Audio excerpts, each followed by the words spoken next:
Cuide de seu corpo. Cuidar do corpo é também se amar, pois, afinal, o corpo é o instrumento da vida. Deus é tão bom que lhe deu de presente um corpo, uma máquina maravilhosa para a sua evolução. Ame-se mais. Sinta o quanto você é abençoado por Deus, quando lhe deu a oportunidade de viver. Proteja o seu corpo das doenças, através de hábitos saudáveis que lhe tragam saúde. O seu corpo é um vaso frágil que abriga o seu espírito. Proteja-o dos perigos que podem levá-lo à morte. Ajude o seu corpo a cumprir a sua missão aqui na Terra, através de pensamentos positivos. O seu corpo é uma dádiva divina que recebestes para praticar o bem a você e ao outro.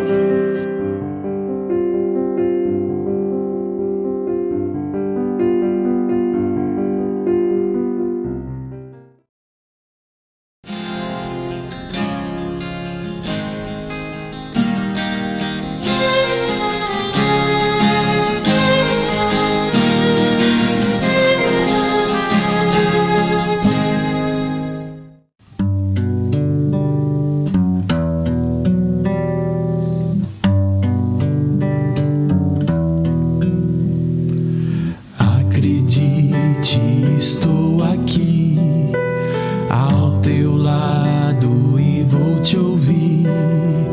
Venho consolar teu coração.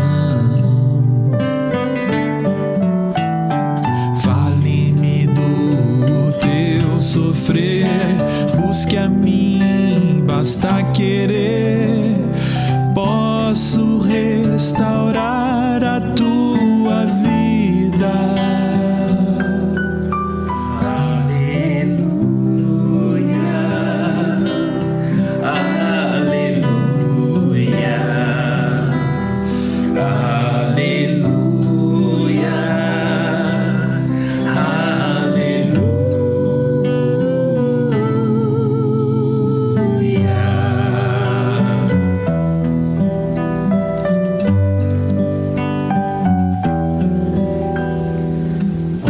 fracos creem em mim, toda dor há de ter fim. Sou de Deus e trago a luz ao mundo.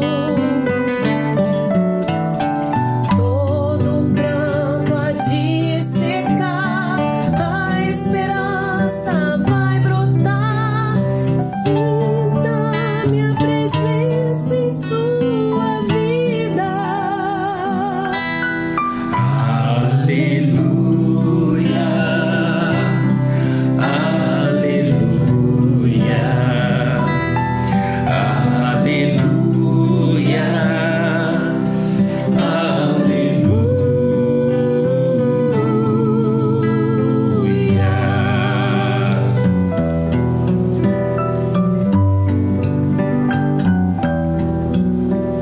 Sou Cristo Consolador, mensageiro do amor. Junto a mim encontrarás abrigo. Nas tormentas e na dor, não desistas, lá estou. Trago a esperança, sou o amor.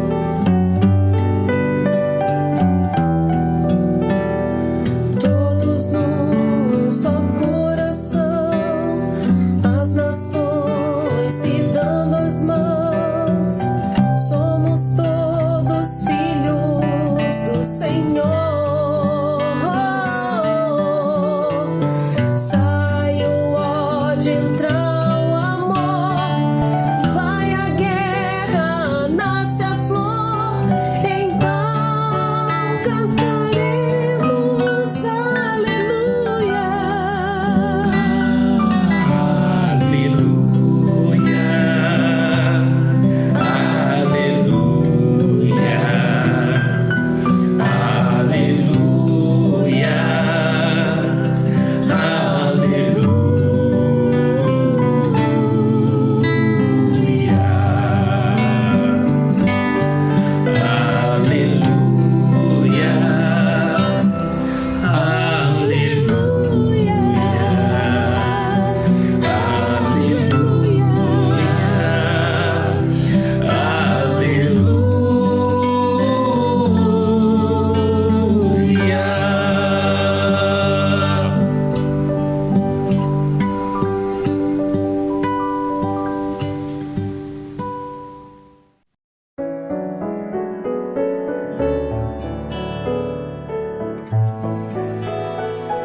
Olha o que foi, meu bom José, se apaixonar pela donzela, dentre todas a mais bela de toda a sua Galileia. Casar com Débora ou com Sara, meu bom José, você podia, e nada disso acontecia, mas você foi amar Maria. Você podia simplesmente ser carpinteiro e trabalhar,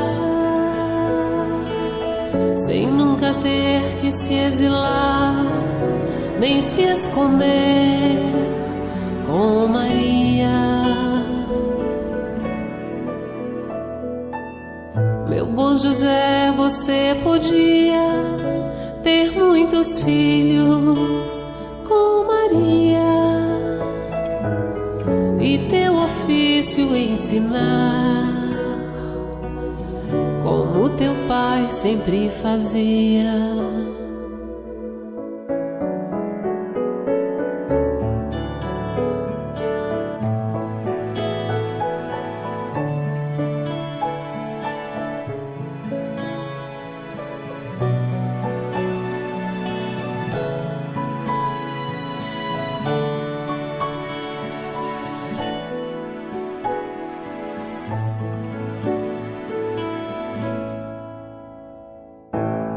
Por que será, meu bom José, que este tão pobre filho um dia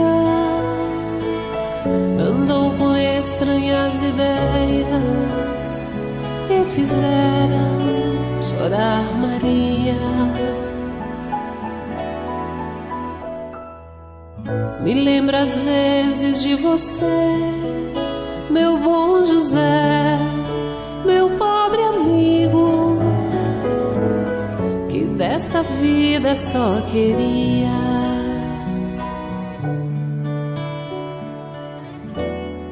ser feliz com sua Maria.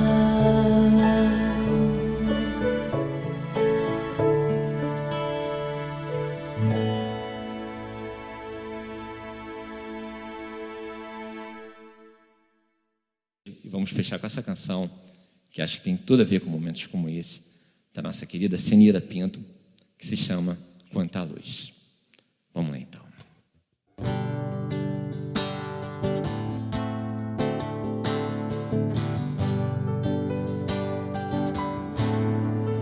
Quanta luz nesse ambiente, descendo sobre nós, vibrando em nossa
palavras se façam presentes em nossas vidas.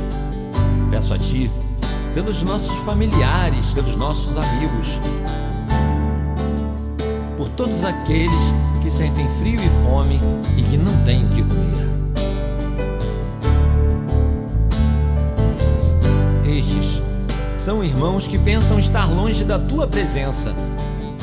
Te agradecemos, Jesus, pela oportunidade que nos dá a cada dia de buscar o Teu amor, a Tua paz e a Tua luz. Quanta luz, quanta luz, pois em oração a voz do Mestre fala ao nosso coração. Quanta luz descendo sobre nós. Quanta luz, quanta luz, quanta luz.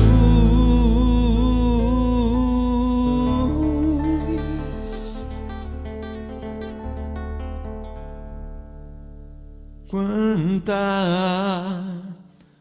luz.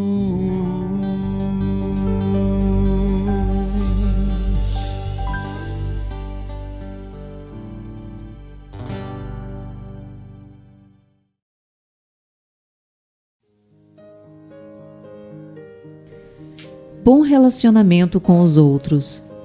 Ó Deus, reveste-me de mente aberta e alegre no meu relacionamento com os outros. Preso às confabulações íntimas, trancado, preocupado, indeciso, deixo de soltar o sorriso franco, de olhar com real amizade, de escutar com calma e de falar com inteligência. Necessito da Tua voz na minha consciência, a me avisar quando vou entrando na onda do mal e da preocupação, ou me centro demasiadamente sobre mim mesmo.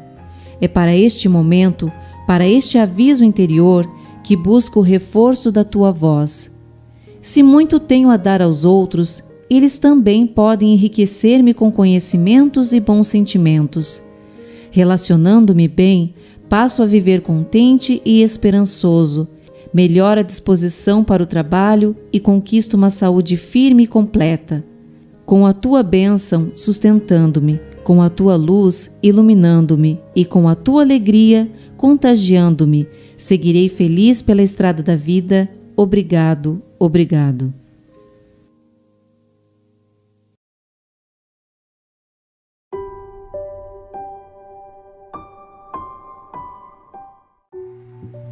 Meus irmãos, boa noite.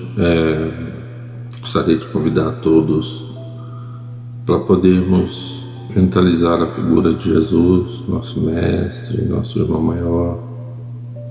Pedir a Jesus que nos abençoe mais uma vez, que nossa reunião possa transcorrer em perfeita harmonia, em sintonia com os ensinamentos que contribuem para a edificação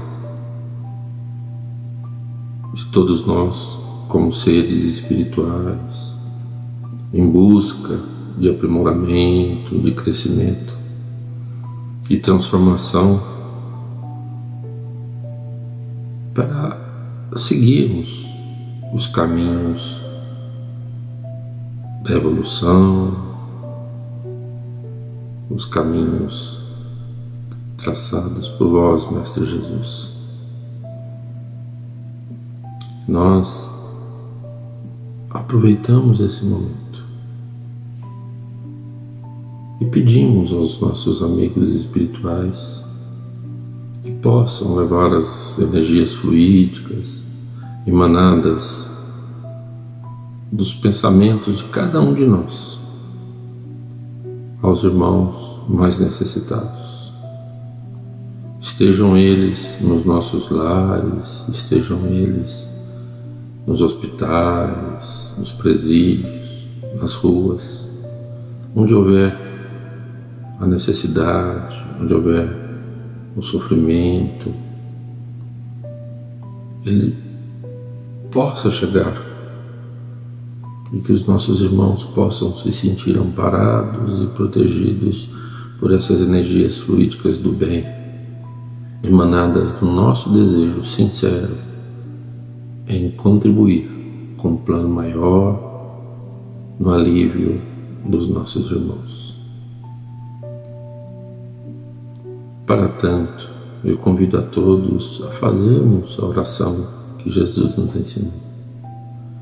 Pai nosso que estás nos céus, santificado seja o vosso nome. Venha a nós o vosso reino. Seja feita a vossa vontade aqui na terra, como ela é feita nos céus. O pão nosso de cada dia, dai-nos hoje, Senhor. Perdoa as nossas ofensas, assim como nós perdoamos aqueles que nos têm ofendido. Não nos deixeis cairmos em tentações. Livra-nos, Senhor, de todo mal. Que assim seja.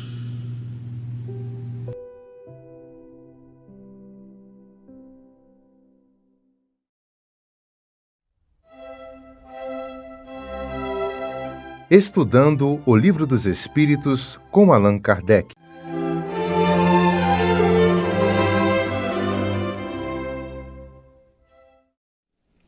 Boa noite a todos que nos acompanham neste momento de estudos e reflexão. Peçamos ao Mestre Jesus e aos mentores espirituais que nos assistem o amparo e a proteção necessárias ao entendimento e esclarecimento das questões propostas no estudo da noite. Hoje, o tema proposto é a questão 75 de O Livro dos Espíritos e se encontra no livro primeiro que trata das causas primeiras. Esta questão 75, ela finaliza o livro primeiro e faz parte do capítulo 4 sobre o princípio vital, cujo assunto é inteligência e instinto. Capítulo 4. Princípio vital, inteligência e instinto. Então, Kardec, nesse tema, ele faz a seguinte questão, o seguinte questionamento aos espíritos codificadores. É acertado dizer-se que as faculdades instintivas diminuem à medida que crescem as intelectuais? E os espíritos codificadores respondem para ele: não, o instinto existe sempre, mas o homem o despreza. O instinto também pode conduzir ao bem.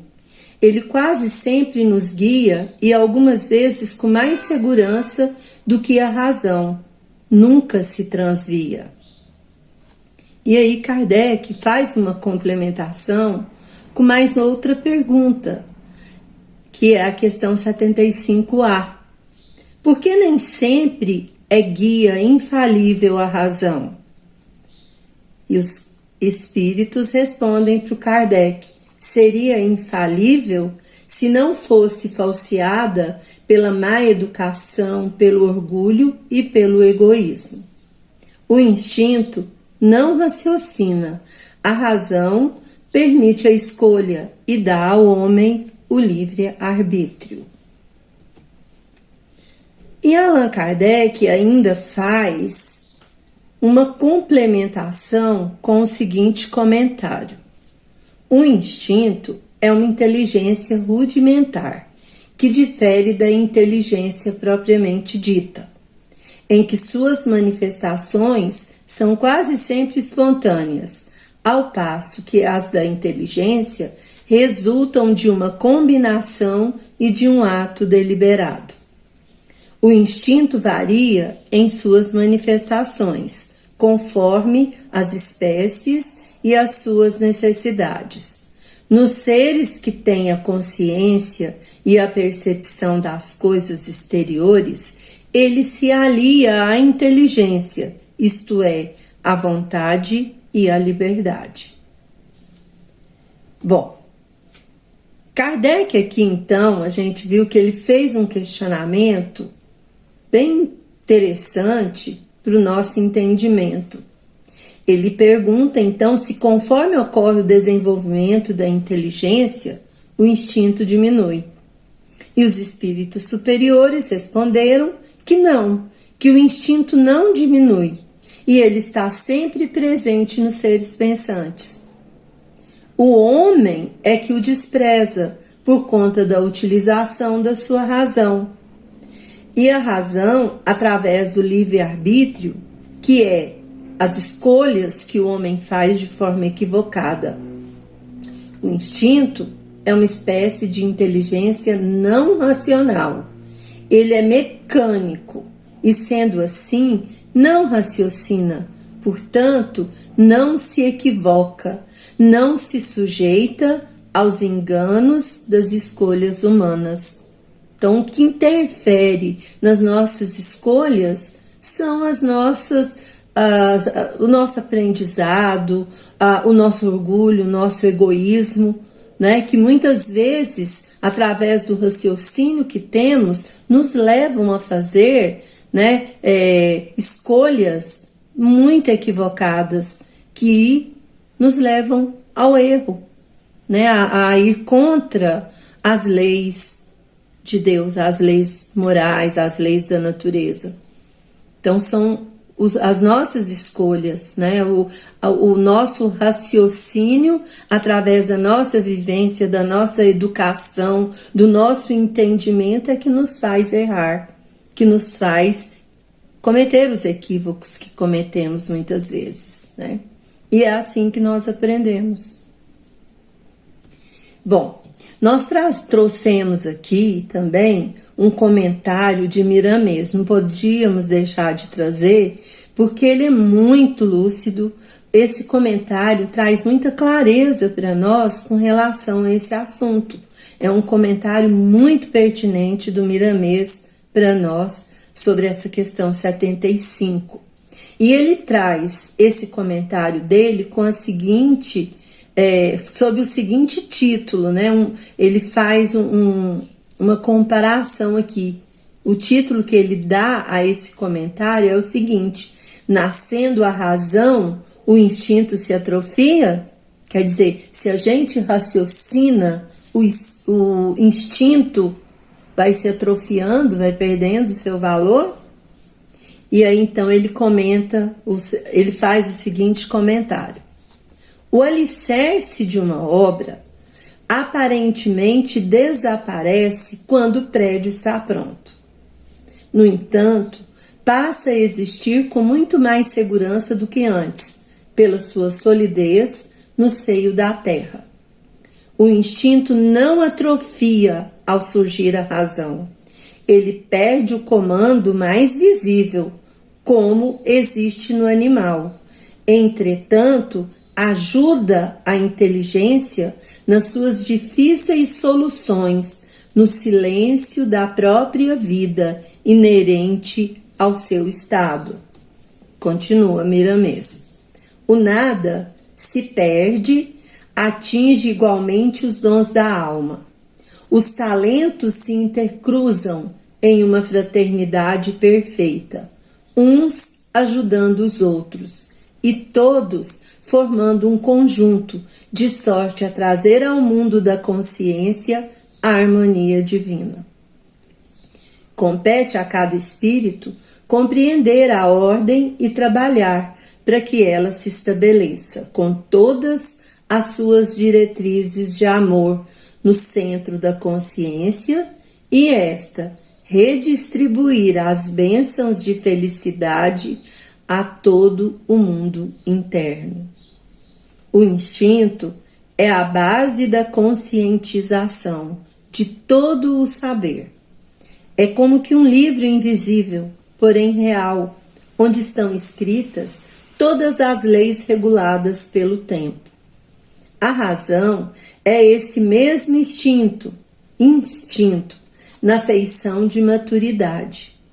É o alicerce da inteligência, que se apoia neste princípio divino, ordenado e estabelecido por Deus como sol da vida. Podemos comparar o instinto aos pés dos homens e a inteligência ao exército da razão. Apesar dos meios de transporte sofisticados da época, eles sempre precisam dos pés para tudo o que fazem.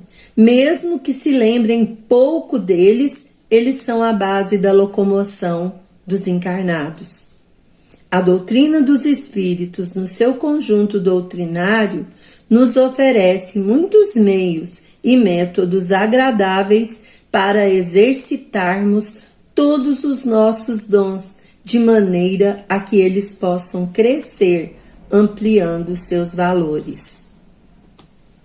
Uma escada, mesmo usada por muitas criaturas, deve conservar os primeiros degraus, sem os quais não poderá ser usada, além de que são eles que garantem a segurança dos outros. O instinto, o raciocínio e a intuição. Instinto, raciocínio, intuição constituem uma escada evolutiva.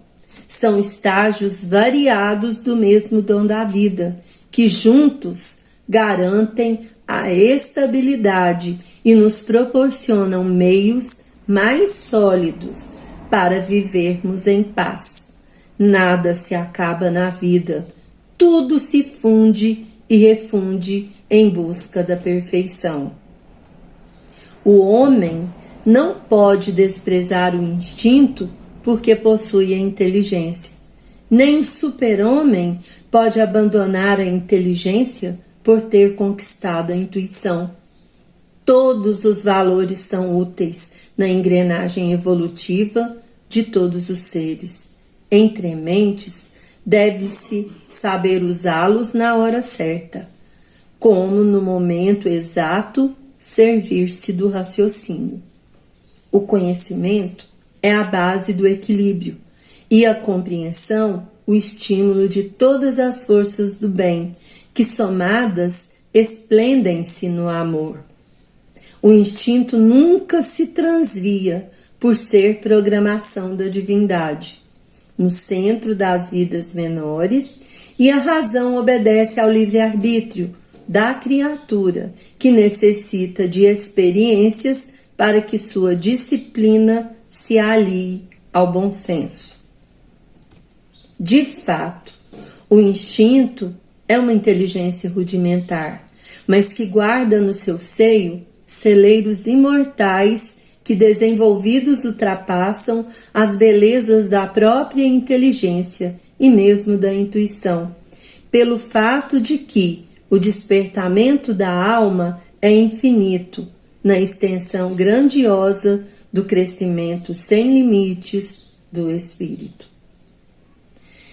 Colocações maravilhosas, de Miramês, que nos esclarecem e tocam fundo a nossa alma. E a comparação que ele faz sobre o alicerce de um prédio, comparando-o ao instinto, e o prédio pronto à inteligência, fica muito esclarecedora para nós. Ele mostra que quando o prédio está pronto, nós não vemos o alicerce, mas ele está lá, no fundo da terra, dando suporte para o edifício. Assim é o instinto. Quando há o desenvolvimento da inteligência, ele pode até não aparecer fortemente, mas está lá, como parte de nós, auxiliando o desenvolvimento de outras faculdades. Então, meus irmãos, lembremos-nos de que sempre teremos o instinto, porque ele não se atrofia, ele não desaparece, ele fica lá, ele está em nós, conosco, sempre sendo útil para nós. Ele vai conviver plenamente com a razão e também conviverá com a intuição quando alcançarmos este nível de evolução. Portanto, toda a nossa evolução como seres, racionais, como seres inteligentes, como, né, partes do nosso Criador, nós vamos evoluir. E nós precisamos de passos, de escadas para nossa evolução. E nessa escada nós encontramos esses degraus: instinto, razão, intuição, para o nosso crescimento espiritual, fazendo parte da nossa evolução. E um dando suporte para o outro, um sendo a base para que o outro se sustente e nos auxilie nessa caminhada tão importante do saber e do sentir, né? Foi para isso que nós somos criados, para essa evolução, para nos tornarmos plenos, plenos de sabedoria, plenos de amor. Foi para isso que Deus nos criou. Então, boa noite a todos, grata pela atenção. Espero ter contribuído para o maior esclarecimento desse assunto e que Jesus esteja conosco hoje e sempre. Que assim seja. Acompanhe agora mais um tema doutrinário do Evangelho de Jesus.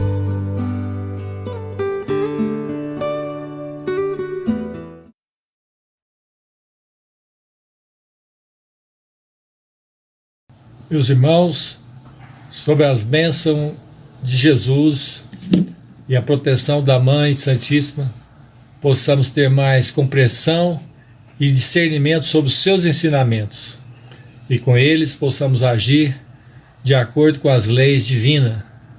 Prezados amigos do grupo Aniceto, amigos companheiros de outras casas, o nosso estudo desta noite, do capítulo 11 do Evangelho, amar ao próximo como a si mesmo, tendo como item principal o item dai a César o que é de César.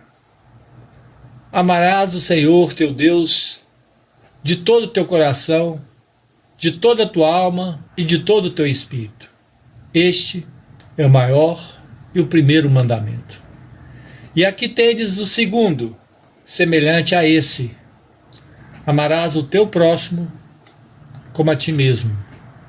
Todas as leis, toda a lei e os profetas se acham contidos nesses dois mandamentos. Esta passagem do Evangelho de Mateus, no capítulo 22, os versos 34 a 40. Em qualquer Bíblia, independente de suas revisões de Almeida, em todas as igrejas cristãs, nós temos esse mandamento do amor ao próximo e como a si mesmo. E dessa forma, Kardec, na codificação, orientado pelos espíritos superiores, não poderia deixar de estar presente nesse Evangelho, trazendo uma luz para a humanidade, entender não sob o véu das parábolas, mas com as explicações mais claras para a nossa humanidade. O mandamento maior: fazermos aos outros o que queiramos que os outros nos façam. Nós temos no Evangelho a passagem da parábola dos credores e dos devedores. Fazer aos homens tudo o que querais que eles vos façam, pois nisto que consiste a lei e todos os profetas. Também consta do Evangelho de Mateus, no capítulo 7 e no versículo 12. Tratai todos os homens como querereis que eles vos tratassem, retratando da mesma forma de Mateus no Evangelho de Lucas, no capítulo 6, no verso 31. Temos ao fundo uma imagem de uma pequena criança faminta e à sua direita, junto com ela, fazendo aquilo que é de mais importante na nossa estada no planeta Terra: sermos um pouco mais solidários e compassivos com as dores e as dificuldades do nosso irmão, principalmente do nosso irmão mais próximo. A seguir, nós temos dentro do mesmo capítulo do Evangelho a passagem famosa da parábola do credor incompassível. Temos também a imagem simbolizando aquele que havia sido feito a pergunta: é-nos permitido pagar ou deixar de pagar a César o tributo? Jesus, porém, que lhes conhecia a malícia, respondeu: hipócritas, por que me tentais? Apresentai-me uma das moedas que são do pagamento do tributo. E tendo-lhe eles apresentado o denário, perguntou Jesus: de quem são essa imagem que está na inscrição? De César, responderam eles. Então observou-lhes Jesus: dai, pois, a César o que é de César, e a Deus o que é de Deus. Ouvindo falar dessa maneira, admiraram-se eles de sua resposta, e deixando, se retiraram todos. Consta essa passagem, Evangelho de Mateus, capítulo 22, versos 15 a 22. Da mesma forma, no Evangelho de Marcos, capítulo 12, versos de 13 a 17. Queridos amigos, irmãos, essa imagem de Allan Kardec retrata muito bem essa parábola. Aquele que pede a Deus o perdão de seus erros não o obtém senão mudando a sua conduta. As boas ações, as boas obras são a melhor das preces, pois os atos valem mais do que as palavras. A todo instante pedimos e clamamos misericórdia diante das nossas dificuldades, dos problemas que enfrentamos na nossa passagem terrena. Mas não é incomum que quando nos deparamos com aquele que, teoricamente, está na condição de nosso devedor, nós comumente nos postamos de maneira cruel, não reconhecendo e pensando que da mesma forma que pedimos na oração que Jesus nos ensinou, deveríamos agir de modo semelhante, perdoando para que sejamos perdoados. Queridos amigos, é assim que o nosso Pai, que está nos céus, vos tratará, se não perdoardes do fundo do coração as faltas que os vossos irmãos houverem cometido, cada um de vós, o Pai da mesma forma agirá conosco. Em Mateus, capítulo 18, versos de 23 a 35. Queridos irmãos, amar ao próximo como a si mesmo, fazer pelos outros o que quereríamos que os outros fizessem por nós, é a expressão mais completa da caridade, porque resume todos os deveres do homem para com o próximo. Assim, Kardec fez a sua explicação neste capítulo. Dai a César o que é de César. Dai a César o que é de César. Seria apenas mais uma grande explanação de Jesus diante daqueles homens maliciosos que tentaram deixá-lo em condição ruim com os romanos ou ruim com o povo judeu. Prescreve o respeito aos direitos de cada um, essa passagem, como cada um deseja que se respeite os seus direitos. Entende-se mesmo os deveres contraídos para com a família, para com a sociedade, a autoridade, tanto quanto para com os indivíduos em geral. Daí a César, são essas nossas obrigações com a nossa família, os nossos filhos, a nossa esposa, o nosso companheiro, os nossos pais, os nossos irmãos. deveres que foram colocados para verdadeiramente cumprirmos a máxima e o mandamento de amar-vos uns aos outros. E não é nada mais uma escola contínua quando estamos com aqueles que talvez no passado foram os nossos desafetos. E nos é dada uma grande oportunidade, ora como filho, ora como mãe, esposa, companheiro, de redimirmos aquelas faltas cometidas no passado, não nos tornando dessa forma um credor incompassível. Não há, nesse caso, ninguém que seja totalmente vítima e muito menos seja um verdugo.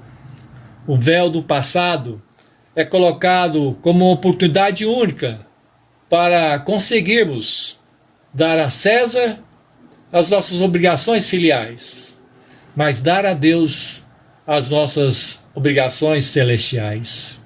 Todos nós temos deveres para com a sociedade, obrigações terrenas, obrigações que às vezes, mesmo que as leis julgamos não tão justas, ou mesmo que os julgadores do planeta terrestre não estejam agindo de acordo com as leis celestiais, as leis máximas do universo, nós não poderemos deixar de cumprir e fazer cada um da nossa parte, dando a César o que é de César, porque a Deus, a seu tempo, cada um receberá no aguilhão da sua consciência o julgamento devido.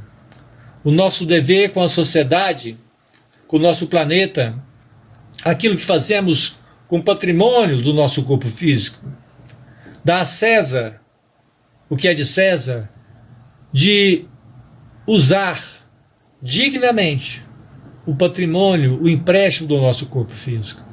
Usar de maneira correta, não transgredindo essa máquina e a utilizando de maneira malévola, de modo que, com o passar dos anos, algumas doenças possam surgir, cardiovasculares, algumas doenças emocionais, algumas doenças que são oriundas, talvez, do nosso desregramento da vida atual, não necessariamente de algo que cometemos na vida passada, na vida pretérita, em outro tempo, em outra existência ou em outra encarnação.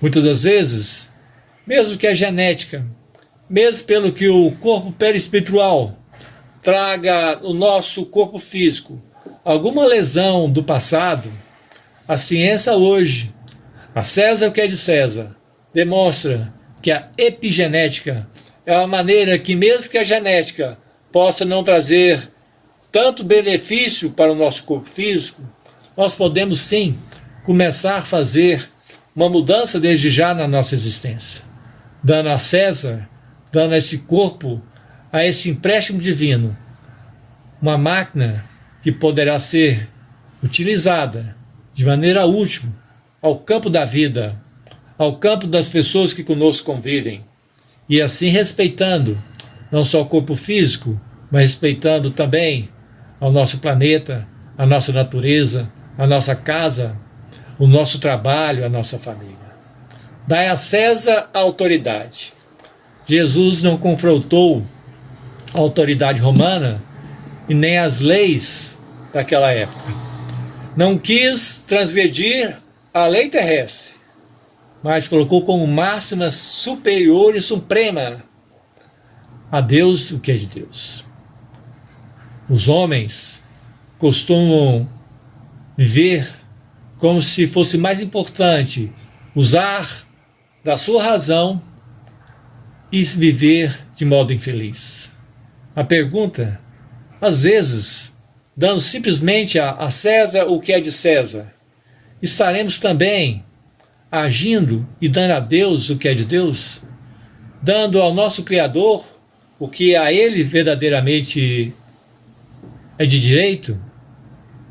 Algumas igrejas cristãs colocam como obrigação humana, e é digna, de dar o seu dízimo. dar 10% em retribuição ao nosso Criador. A pergunta que faríamos: seria justo devolvermos apenas 10% daquele que é dono de 100% de todas as coisas? Seria justo ofertarmos simplesmente 10% de uma remuneração, do salário, do labor do planeta Terra, ao passo que os outros 100% que recebemos da vida não retribuímos de modo igualitário? Porque dar do que sobra e do excesso talvez poderá ser muito fácil para muitos. Mas o óbolo da viúva é verdadeiramente dar a Deus o que é de Deus. Não é dar simplesmente os 10% daquele que é dono de 100%, mas dar 100%, 90% do nosso carinho, do nosso afeto, do nosso sorriso, do nosso perdão, da compreensão diante das faltas daqueles que conosco diariamente, às vezes, porventura, nos machuque, nos ofenda, e não há simplesmente prova maior que dessa forma estaremos dando 100% a Deus o que é de Deus. De nada valerá distribuirmos 10% daquilo que nos sobra, ou 15%, ou 20%, porque o dono de toda a vida, esse sim, nos requisitará, se nós formos o juízo final das nossas consciências, mostrarmos que formos na nossa existência um credor incompassível diante daqueles que tanto nos procura e nós retribuímos de maneira equivocada. Queridos irmãos, companheiros, a lei do amor retrata muito bem o que é dar a Deus o que é de Deus. O Evangelho nos traz essa luz da seguinte forma: o amor resume a doutrina de Jesus inteiramente, visto que esse é o sentimento por excelência, e os sentimentos são os instintos elevados à altura do progresso feito. O espírito precisa ser cultivado como o campo. Queremos cultivar no nosso campo, na nossa alma, dando a Deus o que é de Deus, a nossa oferta mais singela e mais verdadeira, aquilo que há de mais importante e bondoso, amável nas nossas mentes, nos nossos sentimentos e nossas preces. Toda riqueza futura depende do labor atual, mas não é o labor de César, não é o labor das nossas obrigações, do nosso salário ao final do mês, mas do labor atual espiritual, de moradas celestes futuras. Crede em Deus, crede também em mim. Há muitas moradas na casa do meu Pai.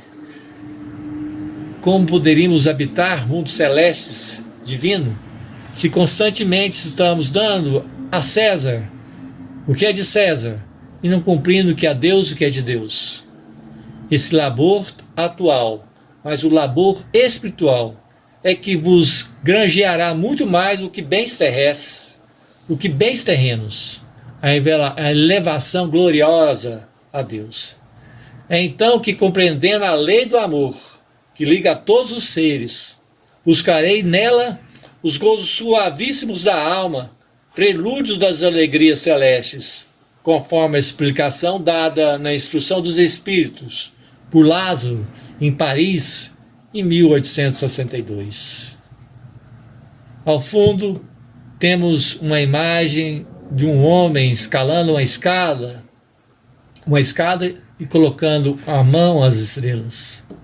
Embaixo, temos uma imagem de uma escada e de um caminho, à direita de uma árvore frondosa, à esquerda de uma árvore sem flores, sem frutos.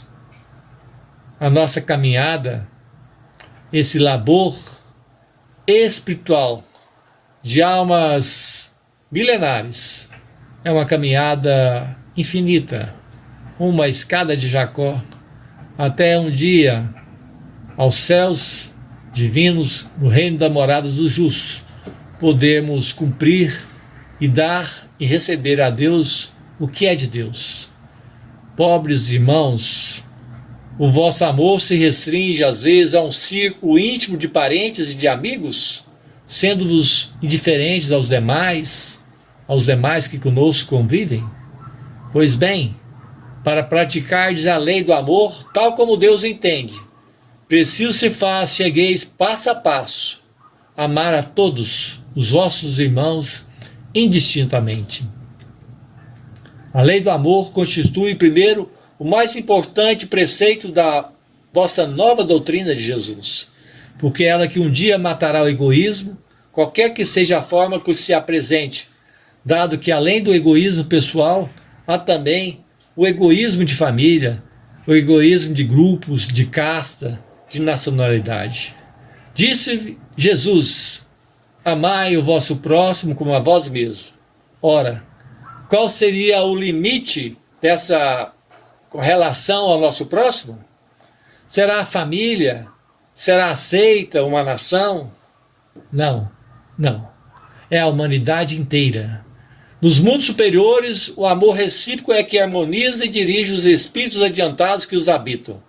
E o vosso planeta, destinado a realizar em breve sensível progresso, verá os seus habitantes em virtude da transformação social por que passará, a praticar essa lei sublime de reflexo da divindade, dando a Deus o que é de Deus, dando verdadeiramente aquele que é dono, o arquiteto de todo esse universo. A pergunta que faríamos com essas três imagens: onde estávamos nós na crucificação de Jesus? E nós, como cristãos, fomos terrivelmente executados, talvez, nas arenas romanas? Fomos executados ou participamos também naquela arena, achando que ali era um grande espetáculo? Onde estávamos nós na Inquisição, na Santa Inquisição da Igreja? Será que, porventura, participamos, dando ali a Deus ou dando a César naquela época? Queridos amigos, irmãos, atentai-vos bem. Caridade para com os criminosos. Sois melhores? Somos melhores como aquela doutrina que abraçamos? Irmãos, deveis amar os desgraçados criminosos como as criaturas são de Deus, às quais o perdão e a misericórdia serão concedidos, se arrependerem, como também a vós, pelas faltas que cometeis contra a lei. Vivemos em uma época que em comunidades sociais, virtuais, YouTube, redes sociais, WhatsApp, Instagram, estamos nos defrontando, como se estivéssemos não ali na escravidão, mas como se estivéssemos não na Primeira Guerra ou na Segunda Guerra Mundial, mas estivéssemos numa terceira guerra virtual. Caridade para com todos os nossos irmãos que não comungam com os mesmos sentimentos ou pensamentos, mas não podemos pensar que por divergência, modo diferente de pensar na vida, outros são os nossos adversários ou muito menos nossos inimigos. Triunfareis verdadeiramente se a caridade vos inspirar e se a fé vos sustentar. Explicação do Espírito Protetor em Cracóvia, em 1861. Vemos essa imagem da maneira de vermos a vida, onde, conforme for a nossa ótica, estaremos vendo de modo diferente. Mas tudo é uma mesma realidade. Todos, de certa forma, têm a sua parcela de razão. Dá a César o que é de César, das nossas obrigações terrestres, mas principalmente a Deus o que é de Deus, que é o Criador e dono de todo o universo. Esta é a chave da mudança de mundo terrestre, de prova e expiação, para um mundo de regeneração. Possamos nos postar com as mãos unidas, uníssonos, pensando na melhora, não dos nossos projetos individuais, pessoais ou familiares, mas projetos coletivos para o nosso planeta. E assim, pedimos a misericórdia, não como credor incompassível, mas a misericórdia do nosso Criador, coração de Alta de Souza. Perdoa, repara a fonte de gente boa, escravizada ao sol em que destila, acolhendo a cantar doce e tranquila, a saliva do charco que a magoa, envolvente e translúcida coroa, que afaga e nutre o coração de argila, passa ajudando ao chão em que se asila, tanto mais pura quanto mais perdoa, como a fonte que ouvida toda ofensa, abraça na bondade a luz imensa, que te guarde no mundo a alma sincera. Estendendo o perdão por onde fores, encontrarás a cruz nas próprias dores, alegria divina que te espera. Perdoe.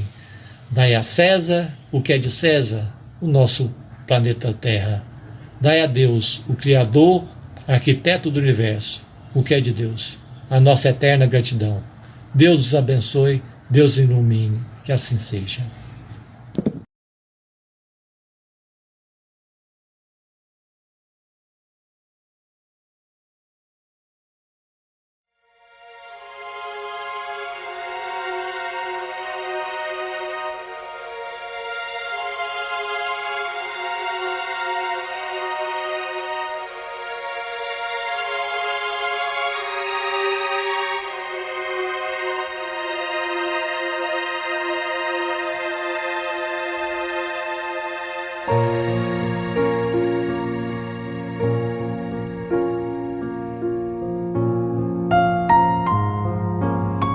Queridos irmãos em Cristo, nesse momento de suave meditação, pedimos a presença de espíritos amigos para esse passe.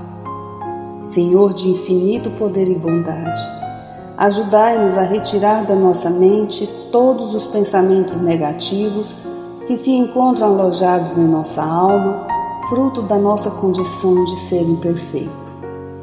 Que ideias de vingança, pensamentos inferiores e egoístas sejam afastados da nossa mente. Que os desequilíbrios emocionais, a ansiedade, impaciência e estresse sejam corrigidos, visando uma nova harmonia do nosso ser. Que todas as doenças alojadas em nosso corpo tenham seu mecanismo de enfermidade interrompido no nosso sistema de defesa orgânico e inicie a revitalização da nossa saúde.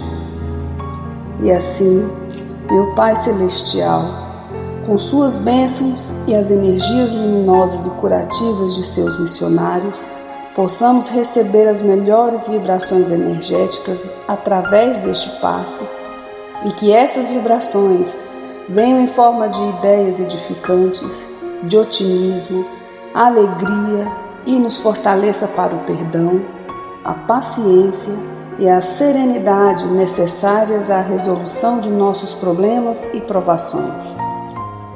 Peço, Senhor, que nos ensine a viver um dia de cada vez, que nos oriente a superar os traumas do passado e guardar apenas as lições valiosas, tanto de experiências felizes como as dolorosas. Também, Senhor, permita o cuidado necessário para controlarmos o medo diante do futuro que ainda está fora do nosso alcance.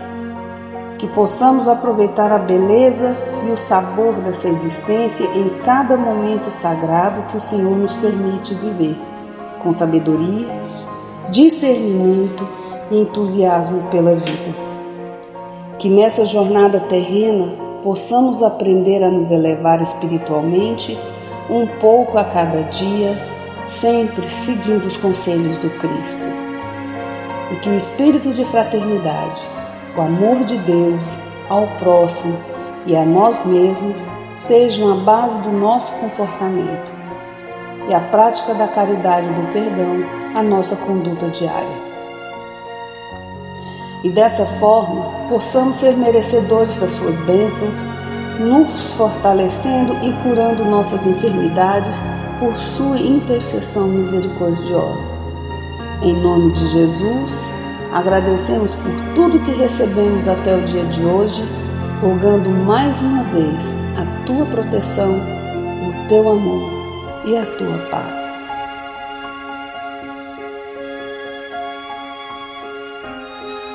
E continuando nessa vibração de amor, nós agradecemos aos bons espíritos que se dignaram de comunicar-se conosco e lhes rogamos que nos ajude a pôr em prática as instruções que nos deram e façam que ao sair daqui, cada um de nós se sinta fortalecido para a prática do bem e do amor ao próximo. Também desejamos que as suas instruções aproveitem aos espíritos sofredores, ignorantes ou viciosos, que tenham participado da nossa reunião e para os quais imploramos a misericórdia de Deus. Que assim seja.